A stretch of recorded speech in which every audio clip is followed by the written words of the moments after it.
ছাত্র জনতার কথা বলি, তাদের ক্ষেত্রে কিন্তু বারংবারই উঠে আসছে সংস্কার আগে, সংস্কারের কথা, তারপর নির্বাচন। যদিও প্রধান উপদেষ্টা কিন্তু বারংবারই বলেছেন যে কিছুটা সংস্কার করে তারপর নির্বাচনটি যত দ্রুত আসলে আয়োজন করা সম্ভব, এ নিয়ে কিন্তু আসলে তর্ক বিতর্ক চলছে। তবে সেই প্রেক্ষাপটে যদি আসলে জানতে চাই, নীলুফার আপা আপনাকে দিয়েই শুরু করতে চাই, নির্বাচন আপনি কত দূরে দেখছেন? সেটি কি এই বছর আসলে সম্ভব? আমি যদি ইসি থেকে শুরু করি, ডিসেম্বরের নির্বাচন আয়োজনে ইসিকে আপনি কতটা আসলে প্রস্তুত হিসেবে মনে করছেন? আপনাকে ধন্যবাদ। যারা দেখছেন সবাইকে শুভেচ্ছা, আমার সহ আলোচককে শুভেচ্ছা।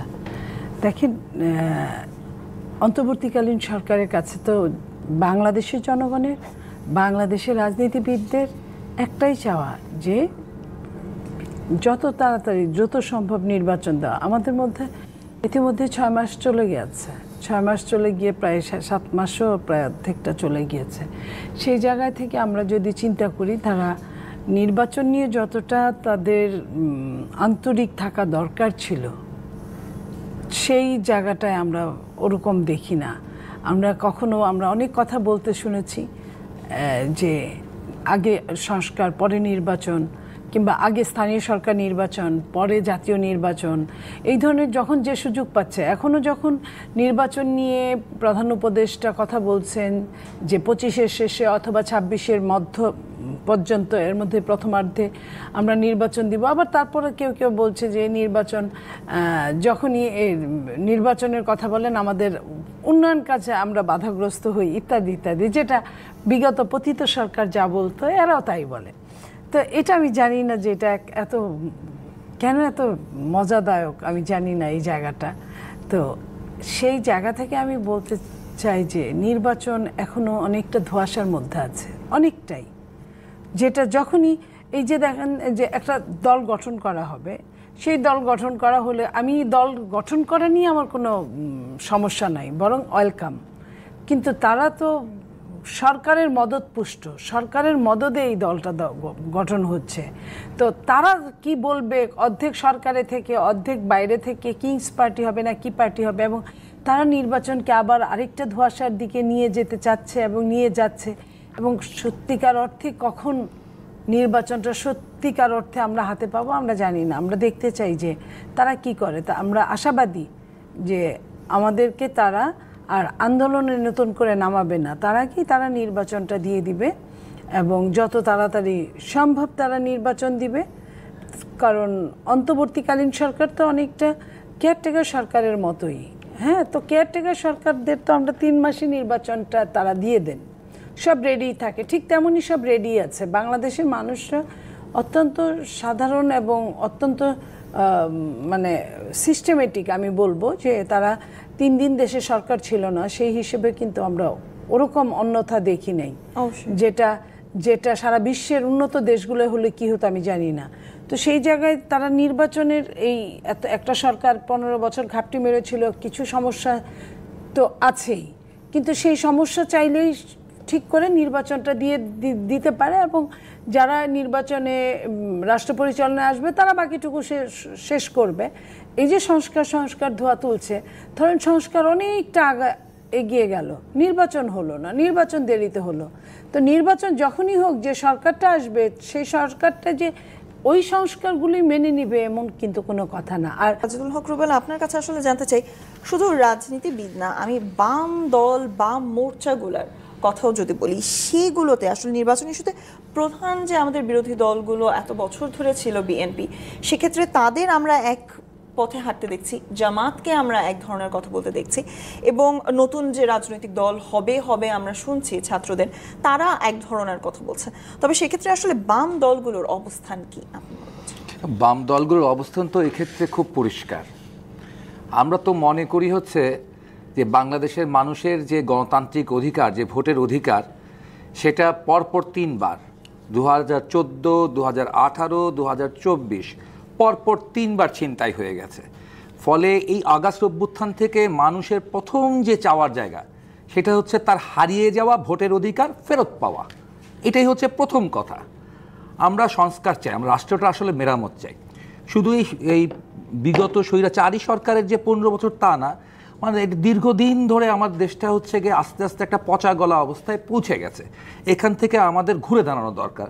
এটা ব্যাপারে হচ্ছে আমার মনে হয় বিএনপিরও কোনো দ্বিমত নয়, তাদেরও 32 দফা রয়েছে, রাষ্ট্র সংস্কারের প্রস্তাব রয়েছে, আমাদেরও অনেক রকম প্রস্তাব রয়েছে, এইটার ব্যাপারে কোনো দ্বিমত নাই। কিন্তু এই প্রক্রিয়াটা একটি অরাজনৈতিক একটি অন্তর্বর্তীকালীন সরকারই শুধু করবে, আর আমরা যারা হচ্ছে সারা জীবন ধরে রাজনীতি করছি তারা যে করব না তা কিন্তু নয়। আর আপনি একটি কথা বললেন যে আন্দোলনের নেপথ্যে যারা ছিল তারা নির্বাচন চায় না, কথাটা কিন্তু নেপথ্যে কিন্তু শুধু তারাই ছিল না, স্টেক হোল্ডার শুধুমাত্র তারা ছিল না, তারা ছিল না, তারা ফ্রন্ট লাইনে ছিল, তারা হচ্ছে গিয়ে ফ্রন্ট লাইনে এই কারণে ছিল যে আমরা সকলে বিএনপি বলেন, বাম দলগুলো বলেন, বাম ডান সকল মিলে তাদেরকে কিন্তু ভরসা করেছি এবং তাদেরকে আমাদেরই অংশ মনে করেছি, তারা আমাদেরই ছেলে মেয়ে মনে করেছি, তারা বাইরের কোনো প্রতিপক্ষ প্রতিদ্বন্দ্বী মনে করিনি, তাদেরকে কোনো ভিন্ন রাজনৈতিক দল আমরা মনে করিনি। আজকে তারা একটি রাজনৈতিক দল করতে যাচ্ছে, আজকে তাদের প্রেক্ষাপটটা বদল করে ফেলেছে। কিন্তু এই রাজনৈতিক দলটি করবার কথা যখন তারা বলেনি, তারা যখন ভিন্ন রাজনীতির কথা যতক্ষণ বলেনি, ততক্ষণ তারা আমাদেরই ছেলে মেয়ে ছিল।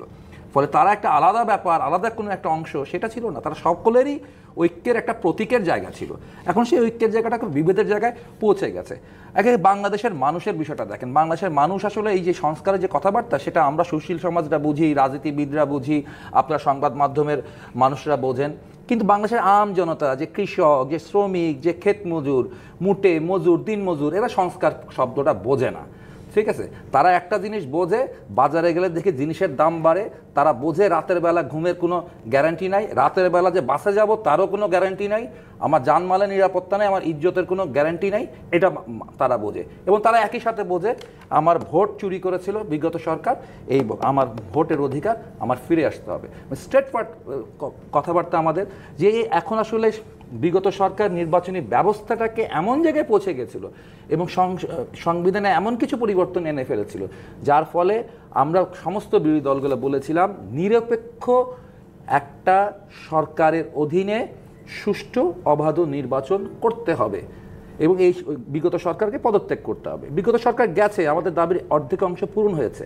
এখন নিরপেক্ষতার সাথে এই অন্তর্বর্তীকালীন সরকারকে নিরপেক্ষতা বজায় রেখে নিরপেক্ষতার সাথে তাকে নির্বাচনের আয়োজনটা করতে হবে। কিন্তু সেটার জায়গায় আপনাদের যে আজকের যে আমাদের প্রশ্ন নির্বাচন কত দূর, সেটা এখন মনে হচ্ছে, আপা বলেছেন ধোঁয়াশে, আমার হচ্ছে এটা বহুদূর। ঠিক আছে, এখন বহুদূর যেতে হবে আমাদের। তবে সরকারের পক্ষ থেকে কিন্তু বারংবারই আশ্বাস দেয়া হচ্ছে এবং নির্বাচন কমিশন থেকেও আসলে বারংবার বলা হচ্ছে। তবে আপা আপনার কাছে আসলে জানতে চাই, জামাত এবার একটি গেম চেঞ্জার হিসেবে কিন্তু আছে। গত কয়েক দশক ধরে কিন্তু আমরা তাদেরকে এতটা সক্রিয় হিসেবে দেখতে পাইনি এবং এক সময় বিএনপির মিত্র জামাত কিন্তু তারা কিন্তু সংস্কার নিয়েও তারা যেমন কথা বলছে, তারা নির্বাচন নিয়েও কথা বলছে। এবং সেক্ষেত্রে যদি আসলে জানতে চাই, নানা ইস্যুতে আপনাদের মিত্র একসময় জামাত থাকলেও নানা ইস্যুতে আমরা কিন্তু দেখছি বিএনপির সাথে তাদের মত হয়তোবা মিলছে না এবং তারা সংস্কার হয়তোবা আগে যাচ্ছে, তারা হয়তোবা নির্বাচনকে কিছুটা বিলম্বিত করতে চাচ্ছে। এই নিয়ে আসলে আপনার চিন্তা ভাবনা ধরেন আমরা জানতে চাই। দেখেন, জামাত নিয়ে যে তার পাশে দাঁড়ায়, জামাত বিএনপির সাথে ছিল যুগপৎ আন্দোলনে। এই যুগপৎ আন্দোলনে কিন্তু জামাত একটা সময় আওয়ামী লীগের সাথেও ছিল। তো জামাত অনেকদিন যেহেতু আওয়ামী লীগ দেশের রাষ্ট্র শোষণে ব্যস্ত ছিল, জামাতের কোনো উপায় ছিল না বিএনপির সাথে না থেকে। আর বিএনপি ওই যে বললাম উদারনৈতিক দল, চাইলেও ইচ্ছা করে যাহারে বেচারা তো আমার সঙ্গে কোনো দোষ করে না, আমি কেন তাকে লাথি দিয়ে সরিয়ে দিব বা ধাক্কা দিয়ে ফেলে দিব, আমি এটা করতে পারি না। বিবেক বিচ্যুত বিএনপি হতে পারে নাই, যে কারণটার জন্য জামাত বিএনপির সাথে অনেক দিন ছিল। কিন্তু জামাত তো বেসিক্যালি ওই দল না। বিএনপি যেভাবে উদারনৈতিকভাবে চিন্তা করে, জামাত ওইটা চিন্তা করে না। জামাত অনেকটা ওই যে গুণীজনদের মতো কথা বলতে হয় যে হারানোর কিছু ভয় নাই, আছে জয় করার বিশ্ব। জামাত সেই জয় করার বিশ্ব থেকে জামাত তার কোনো বাদ বিচারই ছিল না। রাজনৈতিক আপনার এটা কি বলবো, অপরাজনীতি খেলা খেলেছে জামাত, যেটা বিএনপি ছাত্রদল আমি বলবো কোনোদিনই বিএনপি এটা করা সম্ভব না, করে নাই। ছাত্রদল এত মার খাইছে, লাত্তি গুতা খাইছে আওয়ামী লীগের, তারপরে কিন্তু ছাত্রদলের নামেই সে বেঁচে থেকেছে। কিন্তু জামাত কিন্তু আওয়ামী লীগের ঘরে ঢুকিয়েছে, বিএনপির ঘরে ঢুকিয়েছে, এখন বলে হয়তো বামের ঘরেও ঢুকিয়েছে, আমি অবিশ্বাস করি না। তো আপনার জামাতের অনেক বড় নেতা একসময় বাম করতো, তাহলে বামের ঘরেও ঢুকিয়েছে। তো এই যে ঢুকিয়ে তারা ভেতরের তথ্য নিয়ে তারা যা যা করেছে, যে যে কাজগুলো করেছে, এটা বিএনপির ক্যারেক্টারের সাথে যায় না। তো এখন তারা মনে করছে যে এইভাবে বোধহয় বাংলাদেশের মানুষের কাছ থেকে ম্যান্ডেটটাও নেওয়া যায়, এবং এই ম্যান্ডেটের জন্য তারা অনেক সময় কি করে, এটা তো একটা মিডিয়া, নেট দুনিয়া আছে, নেট দুনিয়ায় তারা সরব। তারা মনে করে এখন যদি আপনি নেট দুনিয়ায় নির্বাচনের ঘোষণা দেন, ধরেন বামদের কথা বাদ দেন বা যা অন্য অন্য দলের কথা বাদ দেন, বিএনপির অনেক পিছনে ফেলে জামাত আগায় যাবে। জামাত যদি তাতে মনে করে যে জামাত পাশ করে গেল, তাহলে আমার আর বলার কিছু নাই। বাংলাদেশ একটা different country in the world. তো এই যে আপনার জামাত এই কাজগুলো করছে, জামাত এখন মনে করে নির্বাচন যতটা পিছাতে পারে তাদের ততটা লাভ। অবশ্যই তারা আরেকটু এখন তো তারাই শাসন করছে, সরকার চালাচ্ছে, বিভিন্ন জায়গায় তাদের লোকগুলাকে তারা বসিয়েছে যে সড়ক অবরোধ করবেন এমন কর্মসূচিও কিন্তু গতকালকে ঘোষণা করা হয়েছে। তো সেই ক্ষেত্রে আসলে আন্দোলনের প্রেক্ষাপটে যদি আমি বলি, বিএনপির নেতা কর্মীদের আমরা দেখেছি সবচেয়ে বেশি নিপীড়িত হয়েছেন, তারা সবচেয়ে বেশি নিগৃহীত হয়েছেন, তারা আতঙ্কে ছিলেন, তারা অনেক বছর ঘরে ফিরতে পারেনি, এখনো তারা অনেকটা আতঙ্কিত, কিন্তু অনেকটি বিভিন্ন সময় আমরা দেখেছি, বিভিন্ন সময় তারা কিন্তু বিভিন্ন অ্যাটাকের মুখেও পড়েছেন, এমন 5 আগস্ট পরবর্তী সময়েও। এখন পর্যন্ত আমি আমার জেলায় গতকাল রাতেও 2 জনকে অ্যারেস্ট করছে যারা কিনা বিএনপির সাথে জড়িত। আগের মামলাগুলো আছে, তারপরে নতুন এই যে শত শত মামলার মধ্যে 100 লোকের আসামির মধ্যে ঢুকিয়ে দিয়েছে কে বা কারা। সেখান থেকে এই যখন আমি পুলিশের সাথে কথা বলি তখন বলে যে ম্যাডাম প্রিভিয়াস মামলা ছিল, আমার তো তাকে না দেওয়া, জেলখানায় না পাঠানো ছাড়া কোনো উপায় নাই, ইত্যাদি ইত্যাদি। তো এই যে সাফারগুলো করা, এটা কিন্তু আমরাই করছি। তো আমরা করছি, জামাত কিন্তু